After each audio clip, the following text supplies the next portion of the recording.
put some hours on a piece of equipment, and we've been known around our neck of the woods to really work a piece of equipment hard.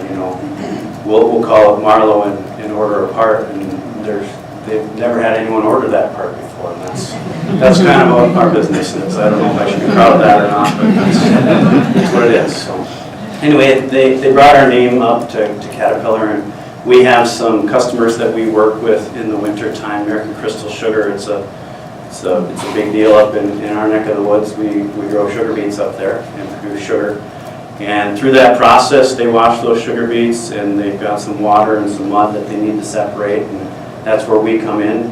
They try to break that water and mud apart, and we're out there putting it back into the fields. So you can imagine that it's got some warm hot water coming into these negative temperatures. It really starts to wreak some havoc on some of our equipment. So we said we got a pretty good idea what we can put this machine into if you're looking for some extreme conditions. That was one of the jobs that we did.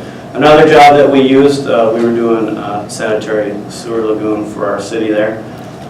I'm on a border city between Minnesota and North Dakota, and we're actually sending our solid waste over to North Dakota. So a good deal. Well, we put that machine to work in that. So we were working in some of the solid waste.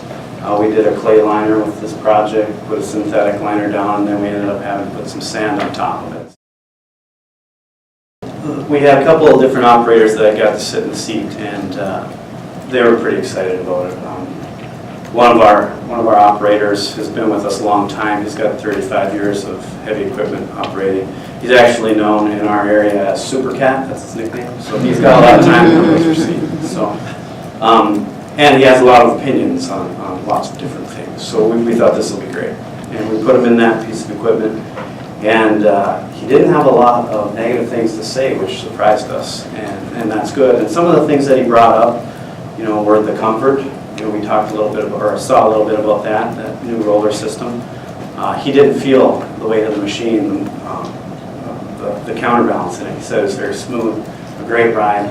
The power, they couldn't get over the power. They said there's two options. You've got power or more power. That's basically what he said. And then once you get a load on that dozer and you're trying to turn, it didn't even seem like you had a load on. So the pushing power was there.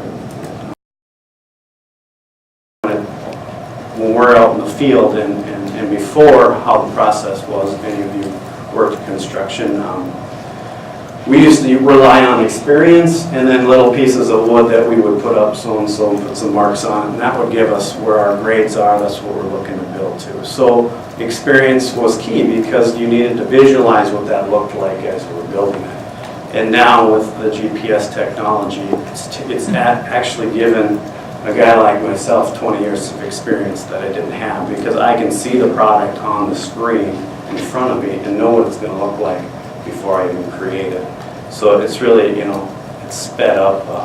It's definitely sped up the way that we work. And then the third fact is that when you get close to building this design, you can actually flip on some automatics, and the machine takes over and puts the grade into place. So again, it's added experience to an operator like myself. I've been able to sit in myself and notice that the vision is there, the windows, there's more glass, there's more opportunity to see what's going on outside, which is huge. The guys that were running it talked about the adjustable armrests and that comfort that allowed them. They were bragging about having a cell phone charger in there because they like to obviously follow some of you guys probably on social media. The LED lighting was great.